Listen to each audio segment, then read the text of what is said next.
ఓం మహాగణాధిపతయే నమః. ఓం గురుభ్యో నమః. ఓం శ్రీమాత్రే నమః. పరమేశ్వర స్వరూపమైనటువంటి జ్యోతిష, వాస్తు మరియు ఇతర అనేకమైనటువంటి శాస్త్రములను మనకు అందించినటువంటి మహర్షులకి నమస్కారం. హయగ్రీవ హయగ్రీవ హయగ్రీవేతి యో వదేత్ తస్య నిస్సరతే వాణి జన్మకన్యా ప్రవాహవత్. అరుణాం కరుణాతరంగితాక్షీం ధృతపాశాం కుశపుష్పబాణచాపాం అనిమాదిభిరావృతాం మయూకైః అహమిత్యేవ విభావయే భవానీం. శ్రీమాత్రే నమః. ప్రేక్షకులకి ఆ లలితాంబిక అమ్మవారి యొక్క అనుగ్రహం పరిపూర్ణంగా కలగాలని మనస్ఫూర్తిగా కోరుకుంటూ మనం ఈరోజు చెప్పుకోబోయేటువంటి టాపిక్ ఏమిటి అంటే, మనకి ఏదైనా ఒక గొప్ప విషయం జరిగే ముందు అమ్మవారు చిన్న చిన్న సంకేతాలతో మనకి చెప్తూ ఉంటుంది. అది ఎలాగా అంటే, ప్రకృతి అమ్మవారిని చెప్పబడింది మన శాస్త్రాల్లో. కాబట్టి చిన్న చిన్న సంకేతాలతో నీకు గొప్ప విషయం జరగనుంది, కాబట్టి నువ్వేం దిగులు చెందకు. అలాగే మనకి ఏదైనా ఒక ఆపద వచ్చే ముందు కూడా అమ్మవారు చెప్తుంది. కాబట్టి ఈ సంకేతాలు అసలు ఎటువంటి వచ్చినప్పుడు ఎటువంటివి జరగనున్నాయి, ఒకవేళ నిజంగా మనకి ఏదైనా చిన్నపాటి ఆపద వస్తుంది అన్నప్పుడు దానికి మనం దాని నుంచి బయటపడడానికి ఎటువంటి వాడికి అమ్మవారి నామంలో ఏ నామం చేసుకొని, లేకపోతే ఏ దానం ఇచ్చి, గోవుకి ఏ తినిపించి మనం ఆ యొక్క ఇబ్బంది నుంచి బయటపడవచ్చు అనేటువంటి విషయాలు మనం ఒక్కొక్కటిగా తెలుసుకుందాం. ఇక గురుగ్రహ సంబంధంగా కొన్ని సంకేతాలు మనకు కనిపిస్తూ ఉంటాయి, పాజిటివ్ నెగిటివ్ స్వప్న రూపంలో. స్వప్న రూపంలో పాజిటివ్ గా కనబడేవి ఏమిటి, నెగిటివ్ గా కనబడేవి ఏమిటి, గురుగ్రహ సంబంధించినటువంటివి ఎటువంటి ఫలితాలు జరుగుతాయి అనే విషయం మనం ఇప్పుడు తెలుసుకుందాం. నెగిటివ్ గా స్వప్నంలో ఏమొస్తుంది సర్వసాధారణంగా అని చెప్పి చూసుకున్నట్లయితే, బాగా లావుగా కనబడేటువంటి వ్యక్తి ఒక్కసారిగా బక్క చిక్కిపోయినట్టు కల్లోకి వస్తారండి. పక్క చిక్కిపోయినట్టుగా, అసలు అదే ఏమిటి ఇలాగా శరీరం మొత్తం కుంచుకుపోయినట్టుగా ఎందుకు వచ్చింది అనిపిస్తుంది. లేదా అరటి చెట్టు, అరటి పళ్ళు, లేకపోతే మామిడి పళ్ళు, ఈ పళ్ళు పాడైపోయినట్టుగా, లేకపోతే కింద పడి ఎవరో తొక్కేస్తే పాడైపోయినట్టుగా, అంటే ఫలాలన్నీ కూడా నిష్ఫలమైనట్టుగా మనకు స్వప్నంలోకి వస్తూ ఉంటుంది. అప్పుడు మనం అర్థం చేసుకోవాల్సింది ఏంటంటే, సంథింగ్ ఎక్కడో గురు మహర్దశ నడవడమో, లేకపోతే గురు ప్లేస్మెంట్ సరిగ్గా లేకపోవడం, గోచారంలోనే ఏదో జరుగుతుందని మనం అర్థం చేసుకోవాలి. అలా కాకుండా మంచి గెల మంచి పళ్ళు వచ్చాయి, చెట్టుకున్నటువంటి పళ్ళు వచ్చాయి, లేకపోతే సంథింగ్ మీకు గమనించినట్లయితే స్వప్న రూపంలో బంగారం, చాలా మంది అంటారు బంగారం రాకూడదు. బంగారం వస్తే ఏం కాదండి, బంగారం పోయినట్టు రాకూడదు, గుర్తుపెట్టుకోండి. కాబట్టి బంగారం స్వప్నంలోకి రావడం కానీ, లేకపోతే మీకు ఏదైనా yellow colour or cream colours లో ఉండేటువంటి ఒక వస్త్రం రావడం కానీ, లేకపోతే మీరు గమనించినట్లయితే ఒక దేవతా మందిరం, కొంతమందికి ఆలయాలు వస్తూ ఉంటాయి, శివుడు వస్తూ ఉంటాడు, ఆలయాలు వస్తూ ఉంటాయి, దేవతా సంబంధించిన ఏదో ఒక రూపంలో వస్తూ ఉంటుంది. ఇట్స్ గోయింగ్ టు గుడ్, అంటే దేవతా అనుగ్రహం మీకు కలగనుంది అని అర్థం. లేదా ఇంట్లో కామన్ గా ఎవరో పిలుస్తారేమో, నేను వెళ్తాను దా వచ్చేసా అంటారు. అంటే ఏమిటి, మనం ఏమీ ప్రమేయం పెట్టుకోకుండా మనల్ని అమ్మవారు పిలిపిస్తుంది, లేదా ఈశ్వరుడు పిలుస్తున్నాడు, వెంకటేశ్వర స్వామి, మనం అసలు వెళ్ళకూడదు, అసలు ఏమనుకో, సడన్ గా నీకు టికెట్స్ బుక్ చేసి వచ్చాడు అంటే సంథింగ్ ఈజ్ గోయింగ్ గుడ్. ఇది అర్థం చేసుకోండి, సంథింగ్ ఈజ్ గోయింగ్ గుడ్. మీరు అన్ఎక్స్పెక్టెడ్ గా దేవుడి దగ్గరికి వెళ్తున్నారంటే ఎందుకు, భగవత్ అనుగ్రహం ఉంటేనే మనం వెళ్ళగలం, గుర్తుపెట్టుకోండి. కాబట్టి ఇది అర్థం చేసుకోండి.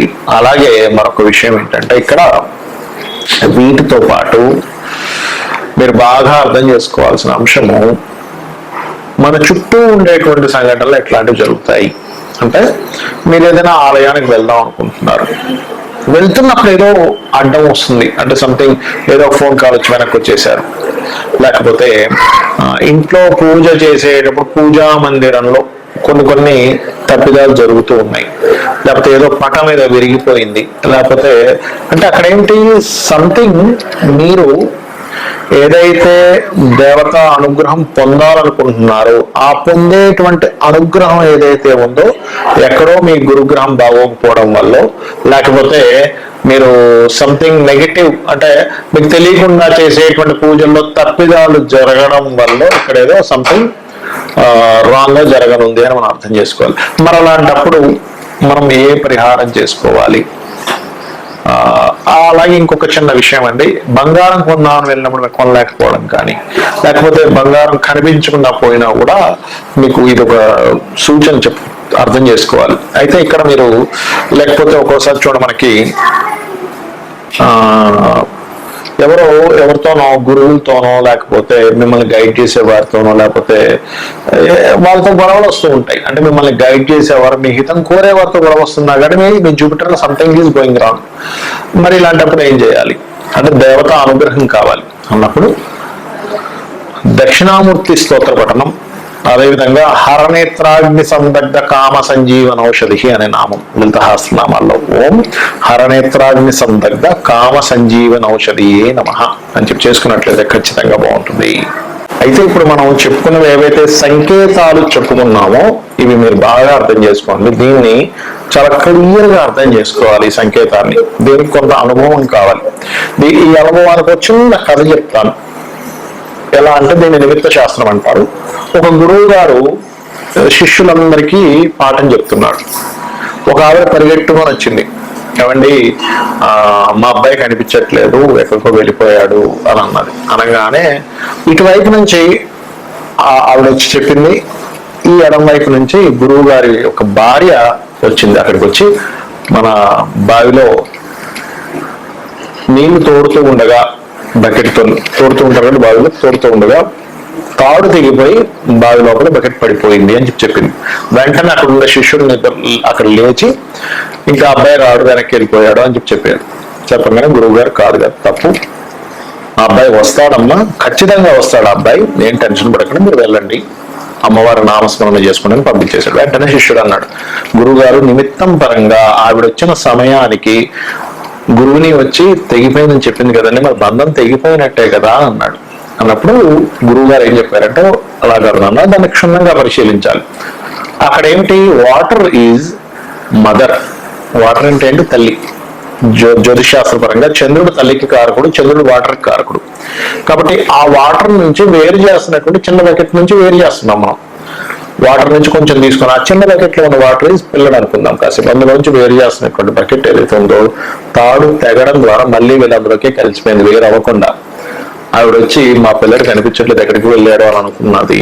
కానీ ఇక్కడికి వచ్చి ఈవిడ చెప్పింది గురువుని, ఏమని, మళ్ళీ వెళ్ళి దానిలోనే కలిసిపోయే వాటర్ అంటే ఏమిటి, వాటర్ లో వాటర్ కలిసిపోయింది కాబట్టి పిల్లవాడు వచ్చి తల్లితో కలుస్తారనేటువంటి చెప్పాలి, కానీ తెగిపోయిందని చెప్పకూడదు. ఒకవేళ ఏదైనా ఒక పర్సన్ వచ్చి వాళ్ళ జీవిత భాగస్వామి దూరంగా వెళ్ళిపోయింది అని అన్నప్పుడు మాత్రమే తెగిపోతుందని చెప్పాలి. ఎందుకంటే భార్యాభర్తల సంబంధం అనేటువంటిది ఒక బకెట్ ఒక తాడు కలిస్తే నీళ్ళు తీసుకోగలం.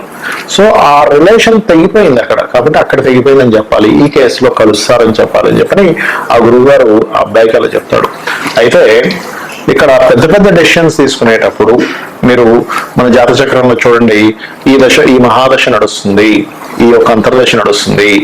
ఇప్పుడు నేను తీసుకునేటువంటి బిజినెస్ డెసిషన్ కావచ్చు, వివాహం కావచ్చు, గృహం కొనుక్కోవడం కావచ్చు, వాహనం కొనుక్కోవడం కావచ్చు, ఇట్లాంటివన్నీ ఉన్నాయన్నప్పుడు మనం వెళ్తూ ఉంటాం. ఒక్కొక్కసారి ఈ సంకేతాలు ఏదో అరకొరగా వచ్చినప్పుడు మీరు పెద్దగా పట్టించుకోకూడదు.